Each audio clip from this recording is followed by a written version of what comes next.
Welcome to the Even Better podcast, where your host, Sinikka Waugh of Your Clear Next Step, brings you exciting content about making communities better by helping people get even better at work. Well, hello, everyone, and thank you so much for joining us for the Even Better podcast. This is Sinikka Waugh. I'm delighted to be your host, and this podcast is part of our ongoing mission to help you have a better workday. And I am delighted today to introduce our guest, Ann Wright. Welcome back, our guest, Ann Wright. Ann was a previous guest in with a trio. If you haven't heard that podcast yet with Ann and Michelle and Mel, you should do that because that was all kinds of fun. And we've invited Ann back to visit in this conversation specifically about teams. And welcome. Thanks, Sinikka. And I am so excited to be here. This is one of my favorite topics. I'm so glad. It's so fun when people get to talk about their favorite stuff because then the conversation just flows and we have all kinds of fun. Yeah. So for those of you who are not familiar with Ann Wright, Ann and I have met over the last couple of years, and I've just delighted in working with her and in her humble spirit and her ability to make sure that the people around her are noticed and elevated and have the tools and the resources that they need to do what they need to do.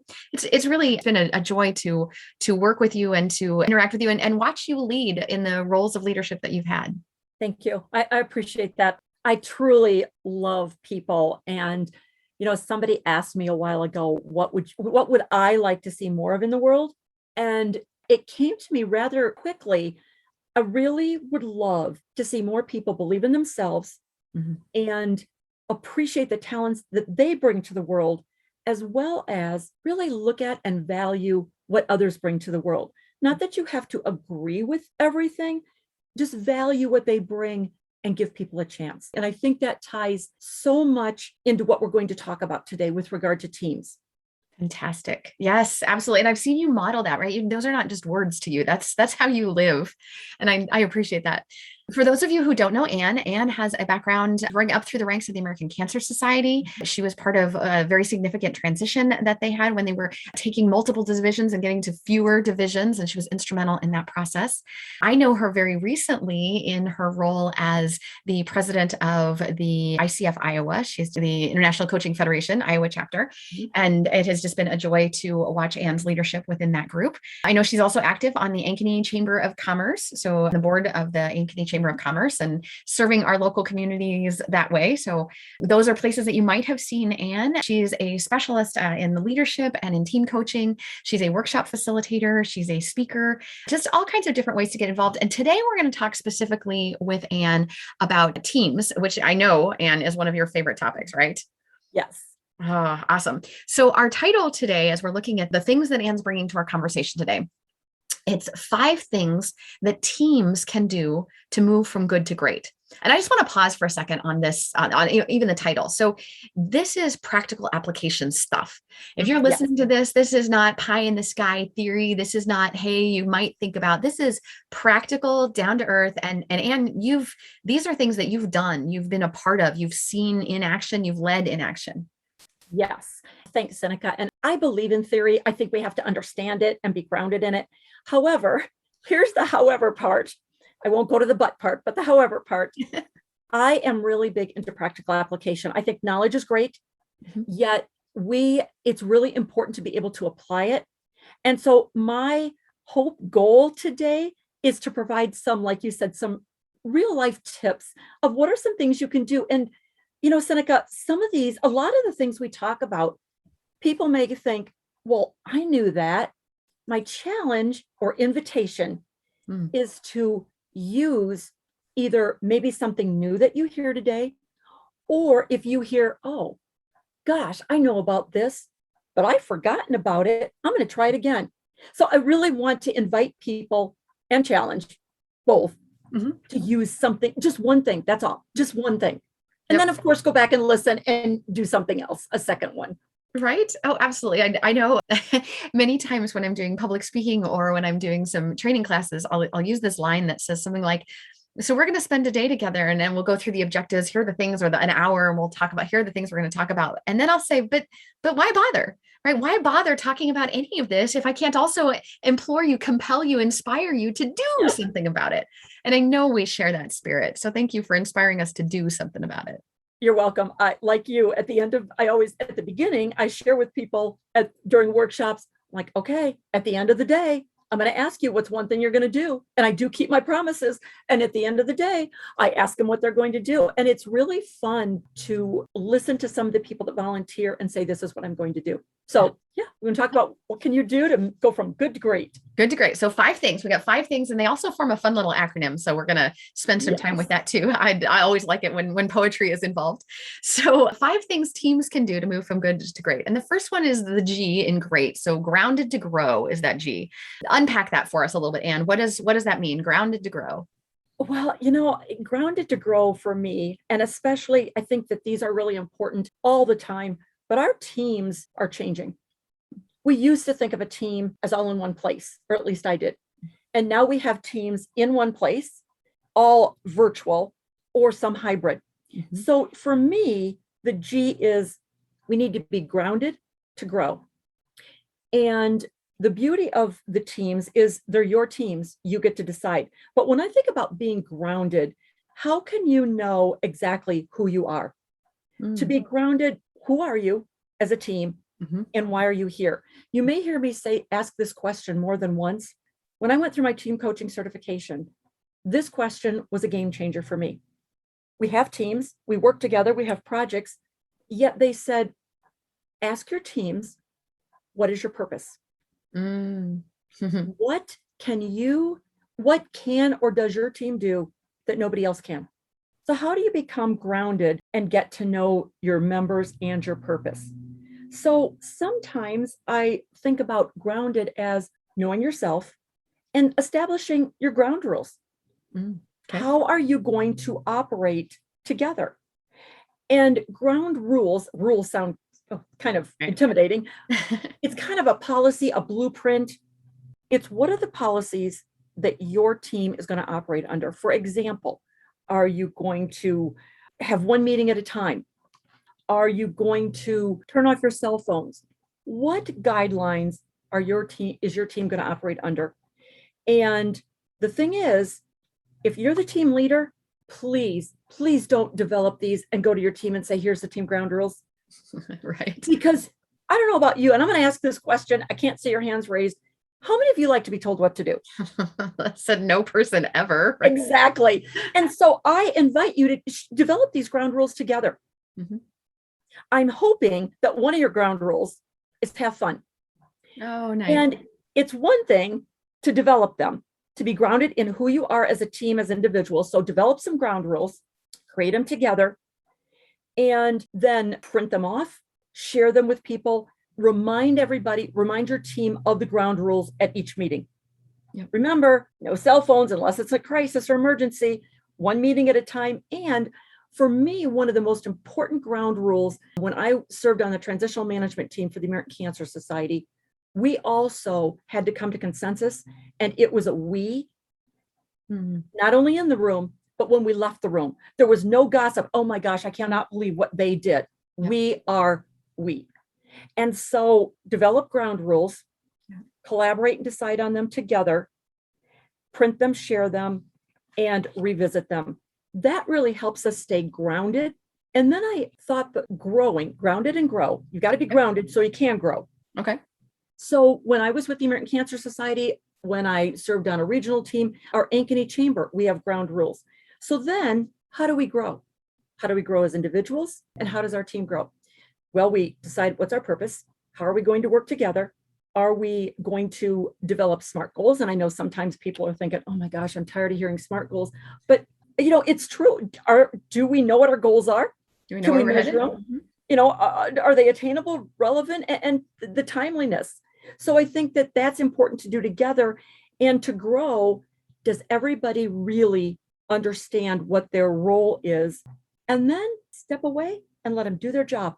Let them, don't micromanage, check in, especially as a team leader. Sure. And so help the person and the team have a game plan for their growth. We're headed somewhere. Yeah, you bet. So in many of the classes that I teach on project management and in other topics, our ground rules, we refer to them as group norms. So Oh, I like that. yeah, same basic principle there. And it's not that there are rules, like, because there's somebody who says, oh, there's a rule. It's designed to be broken, right? Right. So, but same basic idea, right? We develop them together and we agree. One thing I would challenge us in this difficult era that we're in right now, I would challenge folks, if you haven't thought about the group norm or the ground rule or how your team handles video conferences versus video on, video off. If you haven't thought about your policies, I like your word, your blueprint on that, Anne, I would encourage us as teams, this is something we got to figure out. Do we leave them on? Do we leave them off? Do we allow people safe space when they say, look, I'm having an off day. I need my camera off today. What do we do? And I love that idea of being grounded in that. Thank you. That's awesome. You're welcome. And that's a really good point, Sinikka, because I've been in meetings where everybody's camera was off because I wonder if they're really there. Or I love when people say, I was just in a meeting literally earlier this week, and somebody said, I overslept. I'm present, but I am not camera ready. So give me grace. And we were all going, that's fine. So yeah, I like that. That's a good point in the virtual world. Yep. I love it. Something we got to figure out. And the folks who are there in the office, right? If they're in the office, they don't get to choose not to, have people see them. That's one of the risks of showing up at work, right? People are going to see you. So we got to talk about how we include those folks who are virtual. Right. Nice. Okay. So in the interest of time, I'm going to keep us moving. 5 things teams can do to move from good to great. First one was be grounded to grow. Second one is the R. So this is going to be a great team. The R in relationships to revel in success. Yes. Take us through that, Anne. I am all about relationships. And I would challenge everyone, time is precious. And I understand that. And I know that sometimes people say, oh, I don't have time to do this. I don't have time to chit chat. I don't have time to have coffee. I don't have time to do that. I challenge you to say, we don't have time not to make the time for relationships. Do it. Amen. Because I don't know about you, Sinikka, but it's really hard, at least for me, to be crabby or angry with somebody I have a good relationship with. Right. Now, I realize that some of us that have significant others may say, oh, they see the best and worst, but I'm going to go in general. It's tough to be angry with somebody that you have a good relationship. So how do you have a good relationship? Wish the person happy birthday. Maybe you celebrate birthdays like once a month, but like everybody's birthday that's in November or September, whatever, celebrate those birthdays. Maybe you have happy hours. And I don't mean you have to drink during a happy hour. Right. Just saying agree to get together. I know people in organizations, friend groups, they have virtual happy hours. Nice.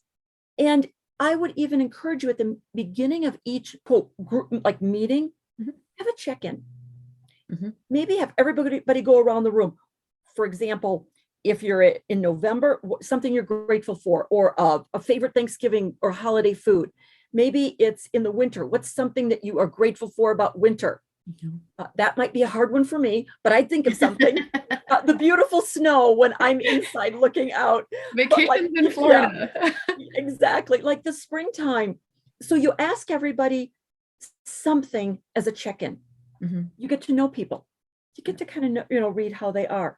You can have activities to get to know people. And I'm going to share a quick story about somebody that I worked with when I was a JC, Arlene and I say this, and if Arlene was listening, she would probably smile and shake her head and agree. Arlene and I knew each other, and then we became volunteers, and then we're working on the same board. I was a regional director and 7 district directors. Our region had a goal. We were on a path. The 5 boards before us had done a really great job, and we were positioned, if we worked really hard, to become the #1 region in America. And through that, I learned and grew through some great times and through some tough times. And I learned that Arlene called me her and she and never used my name when she was talking about me because she was not in agreement with some things. And then she and I found ourselves going to visit the Creston chapter, and we were driving to Creston one night, and it began to snow a lot, and we decided to turn around. And at first I thought, oh my gosh, how am I going to spend an hour and a half with this person that I know she doesn't really like me right now? Oh, yeah. And I knew that. So we turned around and we got to my house in Norwalk at the time. I live in Ankeny now, but in Norwalk. And we were talking, and we were in the driveway, and we talked in my car in the winter, freezing outside, warm inside because I left it running for 2 solid hours. Oh my goodness. The conversation just evolved, and we learned that we had the same goal in mind. We learned we had a lot more in common than not. And we agreed to disagree on a couple things, yet work together. And I am happy to share with you that to this day, she and I are still great friends, great friends. And that was a defining moment in our relationship. Somebody asked me, well, could you at least have asked her in your house? And I thought about that. And Sinikka, I love to have people in my house. However, if I would have said, do you want to come in? It would have broken the conversation flow. Yeah. So even though we didn't go somewhere, that conversation, I still remember. And I will date myself, but that conversation was easily, 20 years ago. And I still remember. So relationships, spend time with people, celebrate, talk it over, agree to disagree. And those relationships will help your team go from good to great. Absolutely. And, I will just point out that as recently, so you're sharing a story from umpteen years ago, right? But as recently as the first week of October, 2021, Harvard Business Review released an article talking about the 5 characteristics of healthy teams. And one of those characteristics, which just near and dear to my heart, and I know this is why we're such good friends, because we share this, is one of those characteristics was that those high performing teams make time to talk together about non-work stuff. And that's where the relationships are built. It's not just making time to talk, but it's talking about who we are and what we're interested in and our hobbies and the things that keep us up at night and the things that delight us, and building those relationships around something other than the work causes then those relationships when we're at work to be deeper and stronger and more effective. I love that. I absolutely love that. And you're so right. We need to get to know each other and sometimes I'll be honest with you, when I first meet people, I take some notes. My memory isn't the greatest. However, I take notes because the person is important enough to me to refer to the notes so that it's ingrained in my brain and in my heart. But at first, I take some notes so I remember. So you got to do what you got to do. That's the big R. Yep. Right. All right. So we are here with Ann Wright. We're talking about 5 things teams can do to move from good to great. We talked about being grounded to grow, forming relationships to revel in success. And we're moving on to the E. So let's talk about some of those E factors. You had a couple of them there. The E factors, I put elevate first because I really believe in elevating people and helping them grow into the person they want to be and really be the best version of themselves as well as their team. But there's elevate, experience, emotional intelligence, emerging, enthusiastic. I mean, all kinds of things. But, how do we elevate people? I think listening, and I'm not going to go there because I would encourage you to go listen to the podcast where we talked about listening. Absolutely. But really listen, support them in their ongoing education. I teach a couple classes at Iowa State, and I share with my students, if your education is not over or ending when you graduate, it is just beginning. So help people grow by sending them to workshops, to trainings, books. People can learn things. I think that leaders, it's a learned quality. So elevate and empathy. I love Stephen Covey.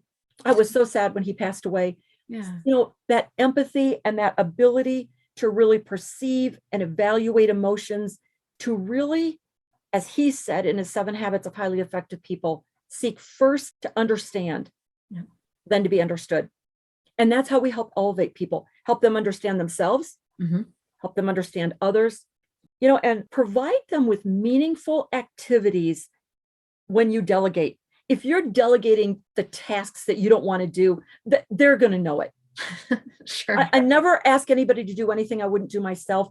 Help elevate them by providing them opportunities to grow and to learn with enthusiasm. I love it. As you said, elevate, I was thinking back to the early days of your Clear Next Step as a business. And, we've been around for almost 14 years now. And in the early days, when I really made that leap from individual contractor to, no, I'm definitely a business owner, there was a woman in my network, and we were both part of a networking group, and her first name is Pam. And if Pam is listening to, I hope she's smiling right now.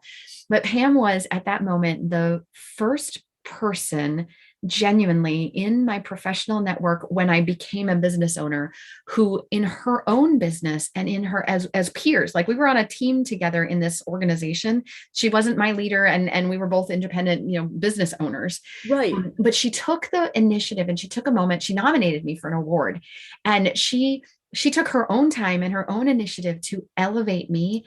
And I have never forgotten the way that feels. I've never forgotten the lift that I got. And for those of you who are starting businesses, if you're listening, you know that those first couple of years, man, there's some exhaustion in there and there's some loneliness.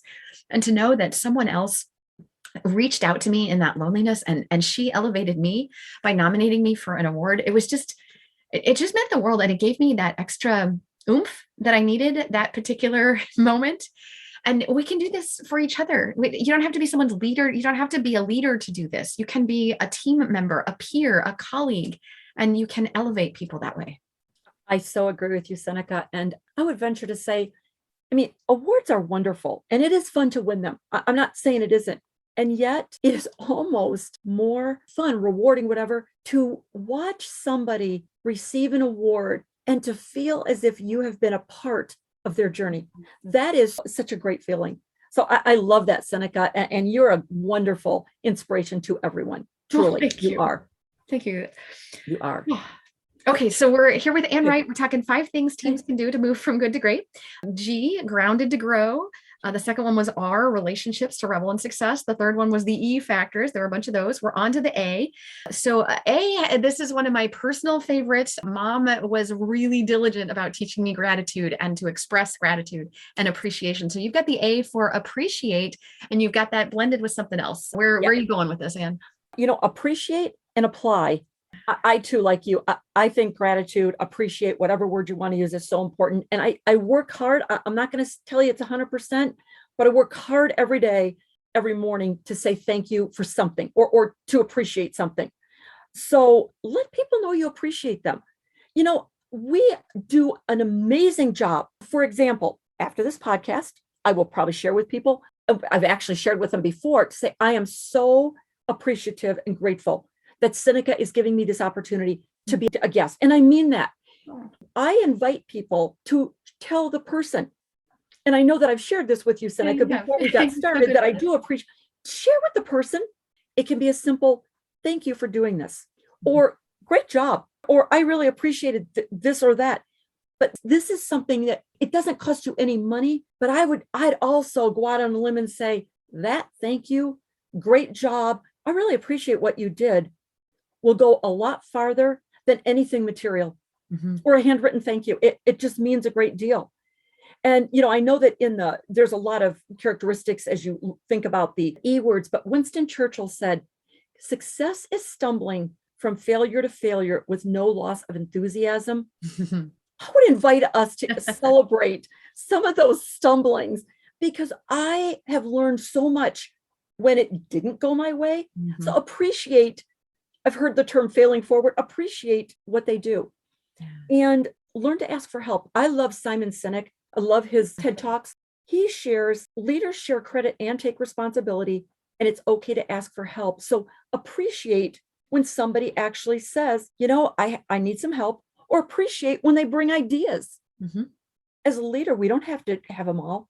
So appreciate, and again, apply what we know. I think that's really important. Very important. These are also so wonderfully tactical. And as I'm listening to you describe ways to appreciate, you've given us even words to use.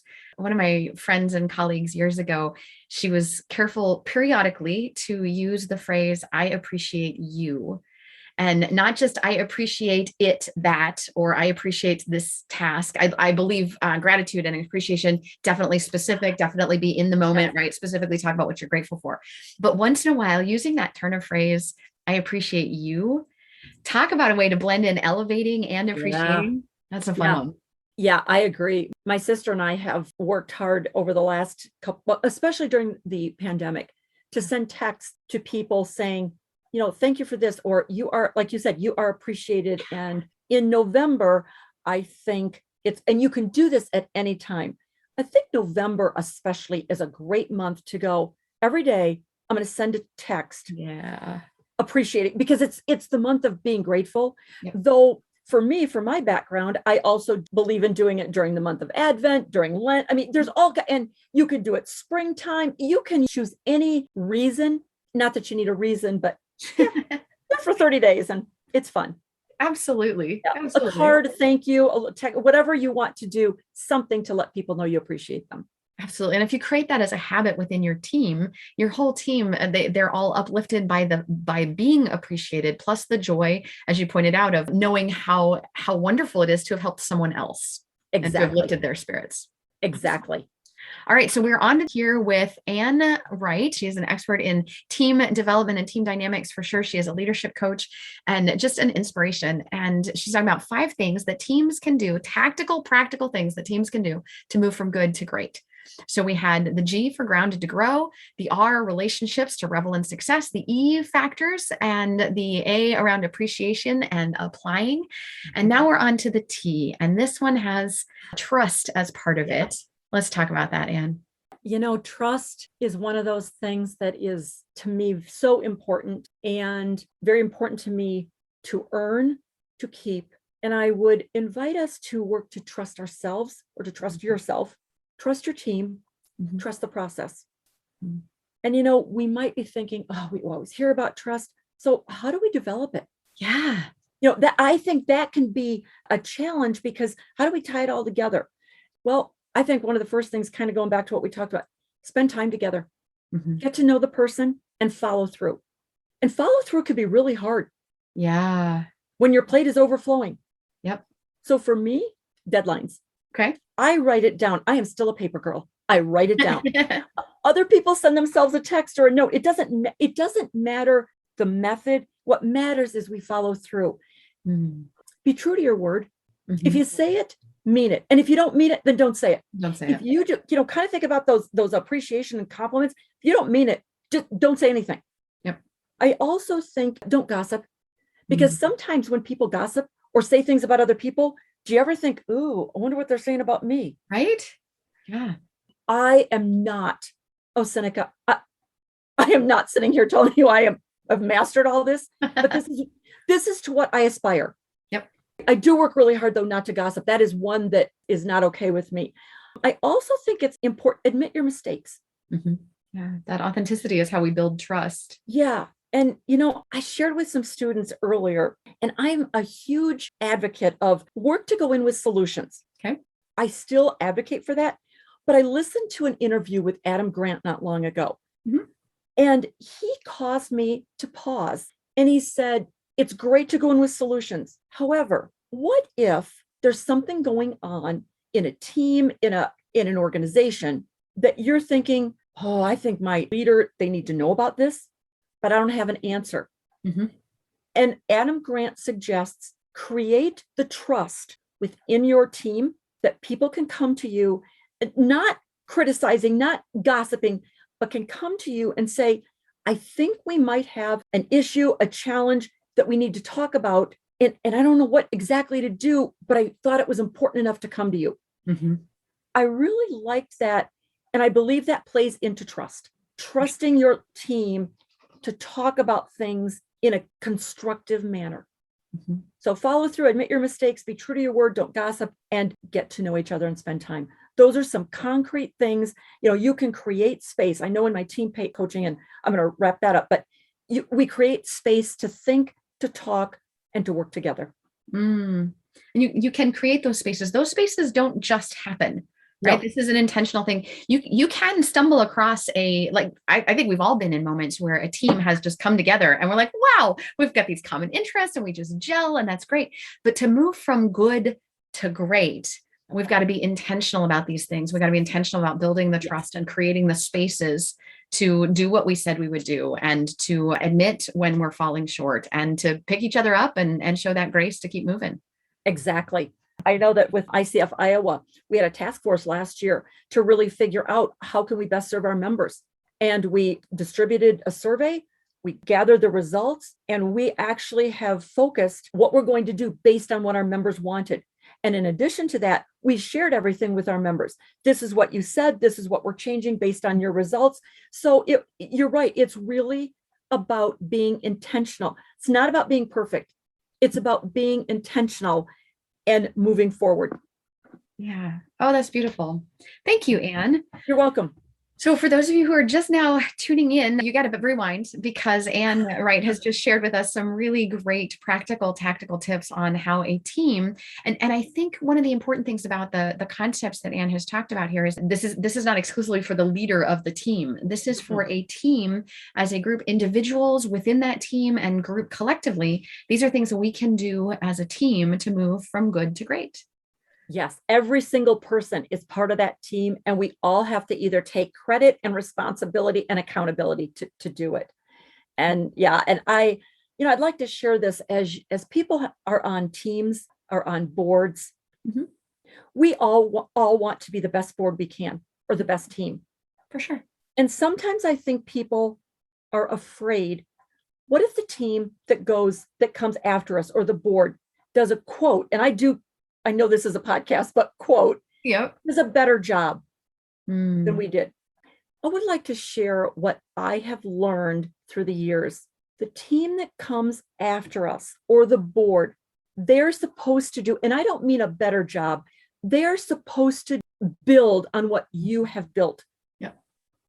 And to see that team that comes after you, the next team, to grow, to reach even better heights or whatever than you, that is exactly what we're supposed to do.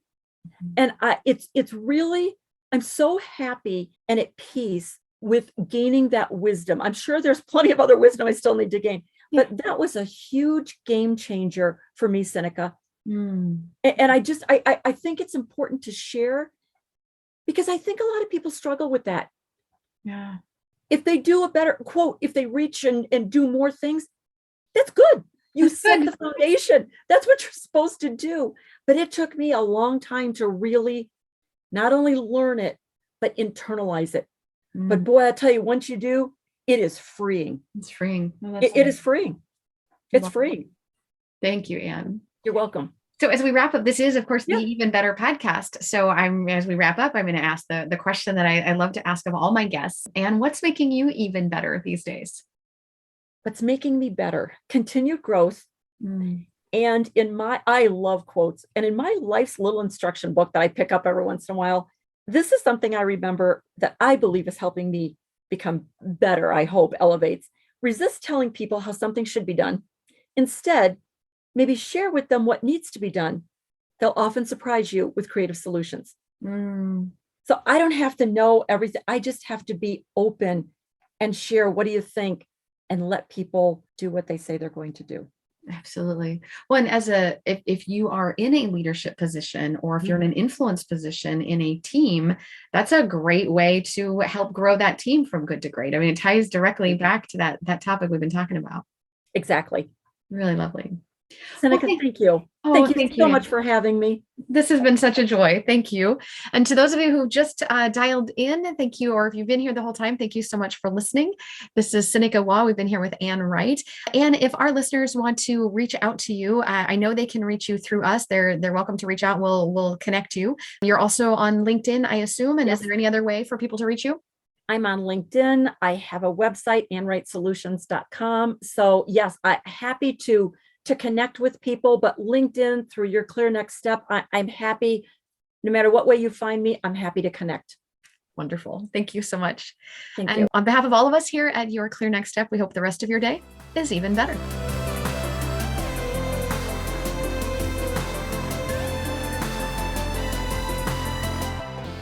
Thank you for tuning in today. The Even Better podcast will be back with more content soon. But in the meantime, subscribe to our podcast or check out our website at yourclearnextstep.com for more information.